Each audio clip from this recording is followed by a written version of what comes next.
ఓం వసుదేవసుతం దేవం కంసచాణూరమర్దనం దేవకీ పరమానందం కృష్ణం వందే జగద్గురుం. జగద్గురువులైనటువంటి శ్రీకృష్ణ పరమాత్మల వారికి, అలాగే జగదేక వీరుడైనటువంటి అర్జునుల వారి పాదపద్మాలకు నమస్కారం చేస్తూ మనం ఈ వీడియోలోకి వెళ్దాం. బుధగ్రహము అనేటటువంటిది జూన్ 6వ తేదీన మిథున రాశి సంచారం చేస్తుంది. మిథున రాశిలోకి ప్రవేశిస్తున్నాడు. అక్కడి నుంచి మళ్ళీ మనకి ఎప్పటి వరకు అంటే జూన్ 22వ తేదీన మళ్ళీ కర్కాటక రాశిలోకి మారతాడు బుధుడు. ఆ తర్వాత మళ్ళీ ఆగస్టు 30వ తేదీకి అంతవరకు కూడా కర్కాటక రాశిలో ఉండి ఆగస్టు 30న సింహరాశిలోకి వస్తాడు. ఇది బుధుడు సంచారం.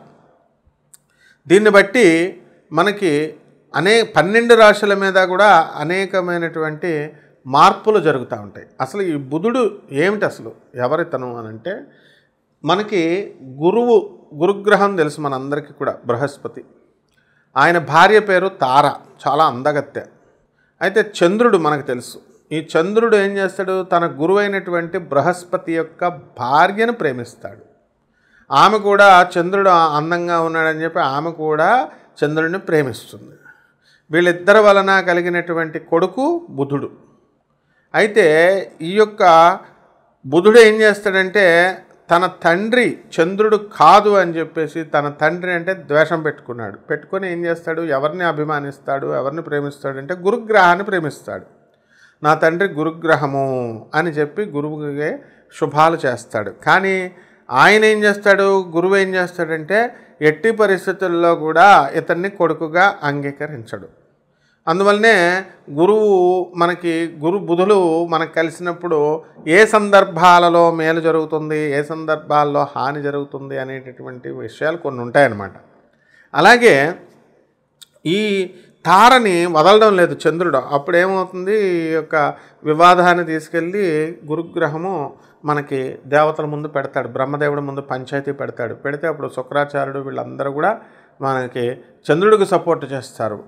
అప్పుడు రాక్షసుల పని ఏంటండి, మరి చెడ్డవదానికే కదా సపోర్ట్ చేయడం.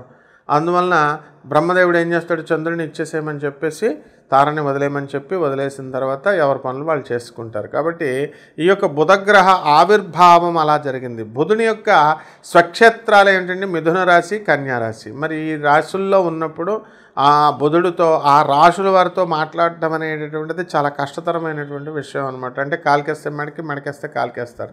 ధర్మబద్ధమైనటువంటి గ్రహము బుధగ్రహం కాబట్టి చాలా ధర్మంగా ఆయన వెళ్తాడు. ఆయన అలా వెళ్ళడం వల్ల మనకి 12 రాశుల వారికి కూడా వివిధమైనటువంటి ఫలితాలు అనేటటువంటివి ఇస్తాడు. అంతేకాకుండా ఈ బుధగ్రహము అనేటటువంటిది దేనికి అంటే బుద్ధి బలానికి, నరాల వీక్నెస్ రాకుండా ఉండడం అనేటటువంటివి జరుగుతాయి. అంటే బుద్ధి బలం చాలా చక్కగా తెలివితేటల్లో చదువు రావాలన్నా, వ్యాపారం రావాలన్నా, కమ్యూనికేషన్, ముఖ్యంగా కమ్యూనికేషన్కి సంబంధించినటువంటి ప్లానెట్ ఈ బుధగ్రహం అన్నమాట. సో చక్కగా మనకి ఈ బుధగ్రహం కనుక మంచి స్థానాలలో ఉంటే వాక్చాతుర్యం బాగా వస్తుంది.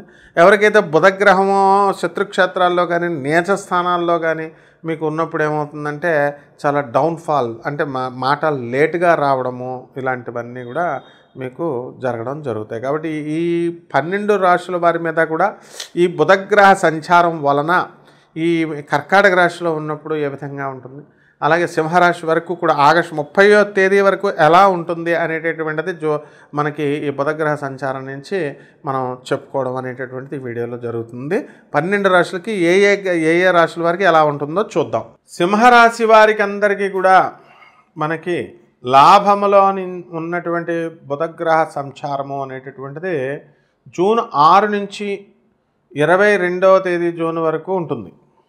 కాబట్టి వ్యాపారాలు, కిరాణా వ్యాపారాలు, బిల్డర్సు, ఆ తర్వాత డిపార్ట్మెంటల్ స్టోర్సు, ఇలాంటి వ్యాపారాలు ఎవరైతే చేస్తున్నారో వాళ్ళందరూ కూడా వృద్ధిలోకి రావడానికి అవకాశాలనే బ్రహ్మాండంగా మీరు సాధించడం అనేటటువంటి జరుగుతాయి. 1. 2, మేనమామల నుంచి వాళ్ళ ఆస్తులు మీకు సంక్రమించేటటువంటి అవకాశాలు ఉన్నాయి. అలాగే మేనమామలు వాళ్ళ యొక్క పిల్లలను కూడా మీకు ఇచ్చి పెళ్లి చేయడానికి కొంతమందికి అవకాశాలు ఉంటాయి. ఇక వృత్తి, వ్యాపార, ఉద్యోగ విషయాలలో మీరు అనుకున్న పనులన్నీ కూడా మీకు సాధించడము, తర్వాత ఎదుగుదల, జీతభత్యాల పెరుగుదల అనేటటువంటివన్నీ కూడా ఉండడం జరుగుతాయి. ఆ తర్వాత ఈ రాశివారంతా కూడా మనకి సింహరాశి వారు అధికమైనటువంటి ఖర్చుతో ఉంటుంది వీళ్ళకి. ఆ ఖర్చు వలన పేదలకి కొంచెం సహాయం చేసేటటువంటి గుణము ఈ యొక్క రాశివారికి ఉంటుంది. కాబట్టి ఆగస్టు 30 తర్వాత జన్మరాశిలోకి బుధుడు వస్తాడు. దానివల్ల మీరంతా కూడా తొందరపాటు నిర్ణయాలు తీసుకోవడము ఏదైనా విషయంలో అలాంటివన్నీ కూడా ఉంటాయి. అలాగే కారుల్లో తిరిగేటటువంటి అవకాశాలు ఉంటాయి. సెక్స్ పరంగా వీరంతా కూడా వీక్ అయిపోవడానికి కొంతమందికి అవకాశాలు ఉంటాయి. కాబట్టి ఎరెక్టైల్ డిస్ఫంక్షన్ అనేటటువంటి వ్యాధులు, సుఖ వ్యాధులు, వెనీరియల్ డిసీజెస్ ఇలాంటివి ఈ యొక్క సింహరాశిలో ఉన్నటువంటి మగవాళ్ళకి రావడానికి కొంతమందికి అవకాశాలు ఉంటాయి. కాబట్టి తగినటువంటి జాగ్రత్తలు మీరు తీసుకోవాలా. నరాల వీక్నెస్ కూడా వచ్చేయడం ఉంటుంది. అండ్ స్టెరాయిడ్ల వాడకము ఇలాంటివన్నీ కూడా మరి చేయడం అనేటటువంటిది జరుగుతుంది. కేవలము ఈ సంతానం కోసమనో లేకపోతే ఈ భౌతిక సుఖాల కోసమనో మరి స్టెరాయిడ్ల వాడకం అనేటటువంటిది వాడతారు. ఇది అంత మంచిది అయినటువంటి విషయం కాదు. ఇకపోతే రైతుల దగ్గరికి వచ్చేసరికి మనకు రైతులు కూడా పరిస్థితి అనేటటువంటిది బాగుండదు. వితండవాదాలు భార్యాభర్తల మధ్య జరుగుతూ ఉంటాయి. పనులు కూడా చాలా లేటుగా మనం జరగడం అనేటటువంటిది ఉంటుంది. కాస్త నిరుత్సాహము అనేటటువంటిది మనకి ప్రతి పనిలో కూడా ఉంటుంది. అలాగే ఈ యొక్క రాశి వారంతా కూడా అనుకున్న పని అనుకున్నట్లుగా మనకి ఈ సింహరాశి వాళ్ళంతా కూడా చేసుకోవడం జరుగుతుంది. కొత్త కొత్త వ్యాపారాల్లో వేలు పెట్టడం, కొత్త కొత్త యూనిట్లను స్టార్ట్ చేయడం అనేటటువంటివి జరుగుతాయి. ఇప్పుడు చాలామంది మహిళలు స్వామీజీలతో కలిసి వీళ్ళంతా కూడా కొత్త కొత్త వ్యాపారాలు ప్రారంభిస్తున్నారన్నమాట. కాబట్టి ఈ యొక్క యూట్యూబ్ ఛానల్స్ అని లేకపోతే ఈ యొక్క మీడియాలు ఏదో ఒకటి చేయడము ఇంకా ఇలా చేస్తున్నారు. మరి అటువంటి వాళ్ళంతా కూడా ఈ బాబాల ముసుగులో ఉన్నటువంటి వాళ్ళందరూ కూడా ఈ బుధుడు మిమ్మల్ని బయట పెట్టేస్తాడనమాట. మీరు చేసే వ్యాపారాలు అవనియండి, మీకు ఇది అవనియండి. కాబట్టి చాలా జాగ్రత్తగా ఉండాలా. ఈ యొక్క ఆధ్యాత్మిక రంగంలో ఉన్నటువంటి కపట బ్రహ్మల, కపట జ్యోతిష్కుల, కపట మంత్రగాళ్ళ యొక్క గుట్టుని బుధగ్రహము బయట పెట్టడానికి అవకాశాలు. మనకి బుధగ్రహ సంచారము అనేటటువంటిది జరగడం వల్ల కర్కాటక రాశిలో ఈ యొక్క బుధుడు ఉన్నాడు. అందువలన కొంచెం మనకి మిత్రక్షేత్రము అనేటటువంటి చంద్రుడు హాని చేయడు, కానీ బుధుడు ఉండడానికి అసౌకర్యకరంగా ఫీల్ అవుతూ ఉంటాడు. ఇప్పుడు మీరు అందువలన ఏం చేయాలండి అని అంటే మనకి 12 రాశుల వారికి కూడా మనకి ఏ రాశి వారికి చక్కగా మనం చెప్పుకున్నాం. అందువల్ల కొన్ని రెమెడీస్ చేసుకోవాలి మనం ఈ రాశి వారు. ఏమిటది అని అంటే మనం ఈ చక్కగా కిలోంపావు పెసల్ని, తర్వాత ఆకుపచ్చ రంగు ఉన్నటువంటి వస్త్రాల్ని ఇచ్చి పేద బ్రాహ్మణులకి బుధవారం నాడు ఉదయం కరెక్ట్గా 7 గంటలకి మనము దానం చేసుకోవాలి. ఒకటి అధిక పారితోషికం బ్రాహ్మణుడికి ఇచ్చి, రెండవది చక్కగా గ్రీన్ కలర్డ్ వస్తువులు ఏవైనా కనుక ఉన్నట్లయితే అవి కూడా మనం దానం చేసుకోవచ్చు. అలాగే రావి చెట్టుకు చక్కగా నీళ్లు పోసుకోవాలా. రావి చెట్టుకు నీళ్లు పోసి చక్కగా మీరు 108 ప్రదక్షిణాలు ఓం బుధాయ నమః అంటూ మీరు ఈ యొక్క రావి చెట్టుకి మనం బుధవారం నాడు చేయాలి. అలాగే ఓం శనేశ్వరాయ నమః అంటూ 108 సార్లు రావి చెట్టుకు చేయాలి.